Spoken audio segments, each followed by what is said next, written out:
Welcome back, everyone, to another deep dive. Today, we're going to a place you might not expect when we talk about the spread of Hinduism. Yeah, it's not exactly the first place that comes to mind. No, definitely not. We're heading to the ancient kingdom of Champa in what is now Vietnam. A region rich in history and culture and surprisingly deeply influenced by Hinduism. And that's what we're going to unearth today, right? Yeah. The story of how Hinduism took root in Champa, how it adapted and flourished. Absolutely. And it's a fascinating story for anyone interested in global history, cultural exchange, or religious syncretism, but especially, for our listeners who are preparing for the UPSC Oh, exams. yeah, definitely. Understanding these kinds of cultural interactions is crucial for both prelims and mains, Yeah, right? for sure. So buckle up, everyone, because we're about to take a deep dive using some really interesting scholarly articles and historical texts to uncover the mysteries of Hinduism in Champa. Sounds exciting. Okay, so to set the stage, what can you tell us about Champa's connection with India? Well, the connection goes way back centuries. We're talking maritime trade routes, flourishing as early as the 4th century BC. Wow, so really ancient connections. And maybe even earlier archaeological finds like shouldered adzes, knobbed ware, and glass beads. These have been found in both India and Vietnam. Hmm, so those are like little whispers from the past. Exactly, hinting at interactions potentially even in prehistoric times. So those seeds of cultural exchange were sown long before the grand temples and intricate sculptures we often associate with these interactions. That's fascinating. So trade was kind of the initial bridge. It seems so, and a key player in the story is the bustling port city of Oio in Champa. Imagine this vibrant hub where merchants from India. Probably with their interesting stories and exotic goods. Exactly, and they likely traveled with Brahmin priests too, so it wasn't just about exchanging spices and silks, it was a mingling of cultures, philosophies, even spiritual ideas. So those interactions planted the seeds for something much bigger. Yes. And it led to lasting connections too, even intermarriages. Further blending those cultural lines, there's a fascinating story about Palita. Palita. Yeah, he So, was a merchant from Champa who traveled to the Kalinga region of India for trade and ended up marrying a local woman. It's mentioned in the Jain text Uttarahayana Sutra. wow, so these weren't just fleeting encounters. No, these were personal stories that played a role in this larger cultural shift. Imagine the influence those individuals returning with spouses from a different culture might have had. It adds this human dimension to how Hinduism might have spread right. Not just imposed from the top, but adopted organically through these personal connections. Exactly. It makes you rethink how these cultural shifts actually happened. And as our sources highlight, this gradual assimilation led to Hinduism, particularly Saivism, flourishing in Champa. We're talking grand temple complexes dedicated to Shiva. And that intriguing concept of Devaraja, or the god king. Ah, yes, the Devaraja. This is where it gets really interesting. The king in Champa wasn't just a political figure, he was seen as a divine representative of Shiva himself. Wow, so like an embodiment of the god's power. Exactly. It's a perfect example of how the Cham people adapted Hinduism to fit their existing beliefs, merging those Indian concepts with their own ideas about kingship. This fusion seems to be a recurring theme when we talk about Champa. And speaking of fusion, we can't overlook the architectural marvels, right? Our sources mention the temple complex of my son, and even compared to the famed temple city of Bhubaneswar in India. The parallels between Mysore and Bhubaneswar are striking, both essentially temple cities filled with intricate designs showcasing amazing architectural skills. But what's even more fascinating is finding specific features common to both regions. So like architectural echoes across thousands of miles. Exactly. Our sources mention baluster-shaped mullions in window openings, and the Makara Torana, these elaborately carved crocodile-shaped archways found in temples of both Champa and Bhubaneswar. Wow. It's mind-blowing to think about those motifs separated by such vast distances, yet sharing a common artistic language. But did the Cham people just replicate Indian styles, or did they add their own unique elements to the mix? And what about those crocodile motifs, the Makara? What do they symbolize within the Cham belief system? I guess we'll have to wait till after the break to unravel those mysteries. Don't go anywhere. We'll be right back. Welcome back. So before we wander too far off into those Cham temples, I think we got to address those crocodile motifs, right? Yeah, those Makara you mentioned, they pop up in both Cham and Indian temples. So are we just looking at shared aesthetics, or is there something deeper going on? Definitely something deeper. The Makara holds a lot of weight in Hindu mythology. It's often tied to water the underworld, and its presence in Cham temples suggests they weren't just borrowing the look, They were buying into the symbolism too. Ah, okay. So it's like they're saying, we get it. We see what you're saying with this Makara, and we're going to weave it into our own belief system. Exactly. And that intertwining of Indian symbolism and Cham interpretations is what we call symbiosis. It's not just cultural borrowing, it's a full-on cultural fusion, creating something new and unique. Symbiosis. Okay, Yeah. I'm digging it. But can we get a bit more concrete here? How did the symbiosis actually play out in Champa beyond those Makara? Our sources offer up a really cool example. The Mukhalinga, picture this, a traditional Shiva linga, but it's not just any linga, it's decorated with human faces. Hold up. Human faces on a Shiva linga.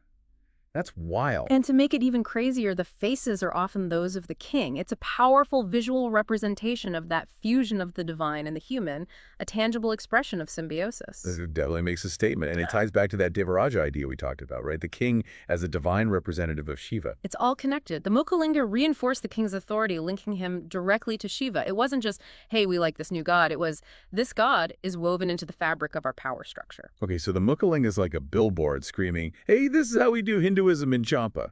Pretty much. It shows they weren't just copying and pasting. They were actively molding Hinduism to fit their own worldview.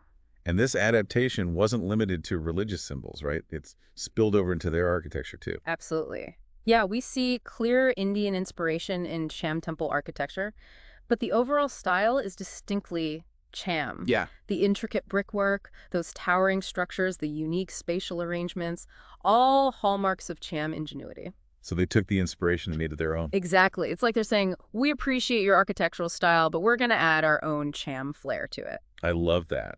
And these cultural exchanges weren't just limited to grand temples and sculptures, right? We see parallels in customs and rituals too. For instance, choosing an heir by setting an elephant loose. Apparently, the Eastern Ganga dynasty in Odisha did that, and so did the Cham. That's a great example of how cultural exchange can pop up in the most unexpected places. It hints at a deeper level of interaction, maybe even shared political or social customs. These little connections make studying history so much fun. Totally. It's like you're piecing together a puzzle with each little detail revealing a bigger picture. And speaking of revealing details, our sources mentioned a partially damaged inscription, the Volcan rock inscription, possibly the earliest one in Champa.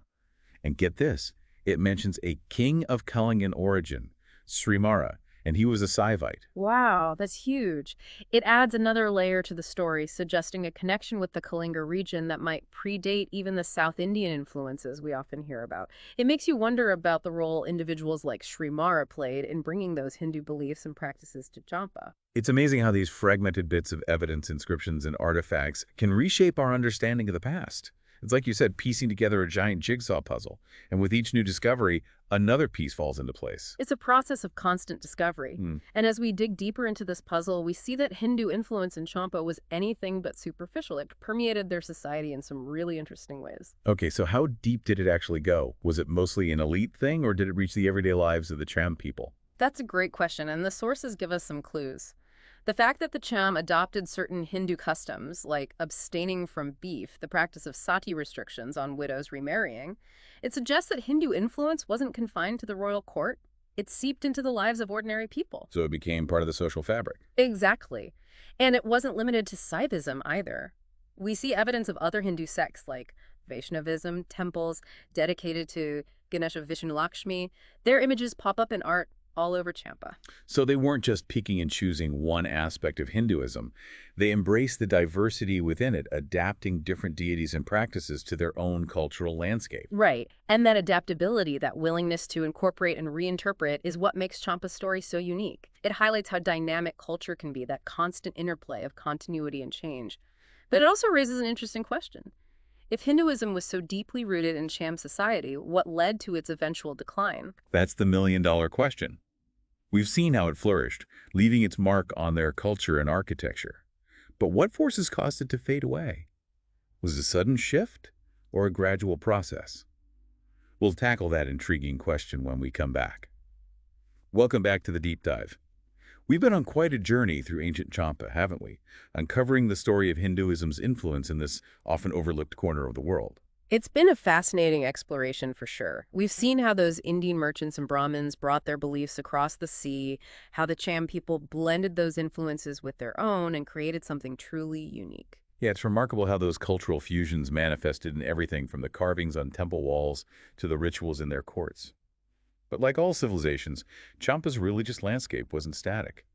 So let's talk about what led to the decline of Hinduism in this once vibrant center of cultural exchange. The decline of Hinduism in Champa is a story of multiple factors, both internal and external, playing out over time. It wasn't a sudden disappearance, but rather a gradual process. One significant factor was the rise of Islam in Southeast Asia starting around the 10th century. So Islam enters the scene. Did it directly clash with Hinduism, leading to conflict and displacement of beliefs? Or was it a more subtle transition? While there may have been some instances of conflict, the historical evidence points towards a more gradual shift. As Islam spread through trade and interactions, it started to reshape the religious landscape of Champa, gradually overshadowing Hinduism's dominance.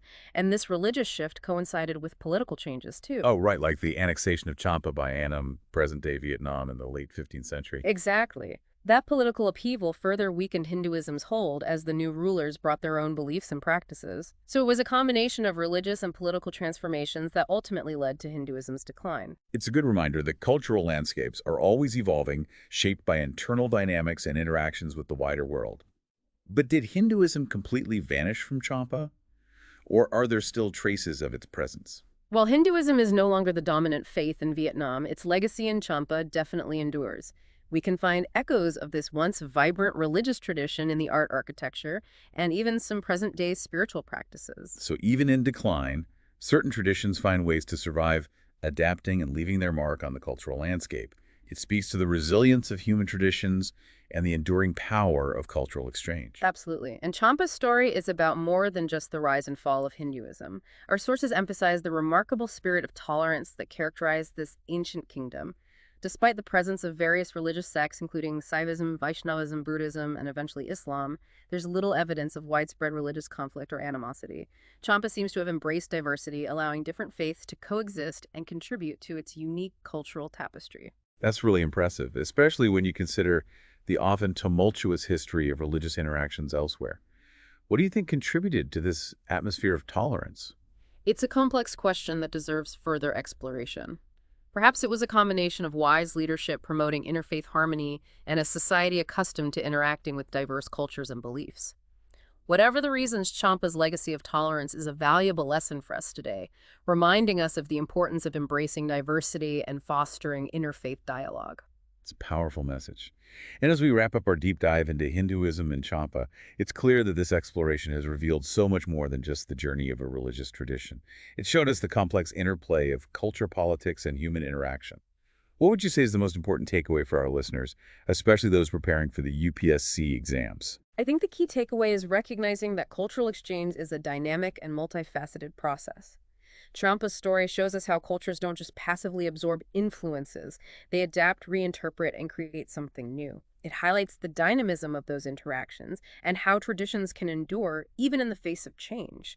For UPSC aspirants, Champa is a valuable case study in how religious beliefs can shape political structures, influence social customs, and contribute to a civilization's identity. Well said.